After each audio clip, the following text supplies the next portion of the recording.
Hi అండి. ఎలా ఉన్నారు? నేనైతే చాలా బాగున్నాను. ఇంతకీ పండుగలకి అవి మంచిగా ఎంజాయ్ చేశారా? మేము కూడా మా అక్కోళ్ళొచ్చారు. మేము కూడా చాలా ఎంజాయ్ చేశాము. ఈరోజు విషయానికొస్తే మరి మా ఊర్లో ఎవ్రీ ఇయర్ కూడా ఫస్ట్ మంత్‌లో 18థ్‌ని ఇలా మర్రితెల తీర్థం అయితే అంగరంగ వైభవంగా జరుగుతుంది.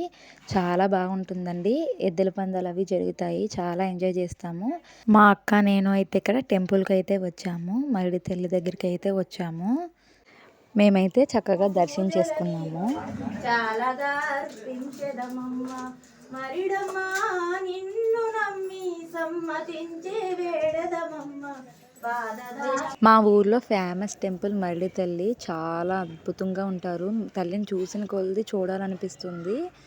తల్లి అహంకారం అయితే చాలా బాగుంటుంది. ఇక్కడ పోతురాజుకి కూడా చక్కగా దండం పెట్టేసుకున్నాము. ఇదిగో పతాలు. ఇక్కడే అసలైన తెల్ల అయితే వెలుస్తుంది. మేమైతే చక్కగా దర్శనం చేసేసుకొని చక్కగా ప్రసాదం కూడా తీసేసుకున్నాము. ఆ పక్కనే దుర్గా తల్లి టెంపుల్ కూడా ఉంటుంది. ఇక్కడ కూడా చీర పెట్టేసి దండం అయితే పెట్టేసుకొని పూజించేసుకున్నాము. మా అత్త కూతురు మా పక్కన ఉన్నది అయితే నెక్స్ట్ అక్క, నేను, అక్క వాళ్ళ పిల్లలు. Bye bye.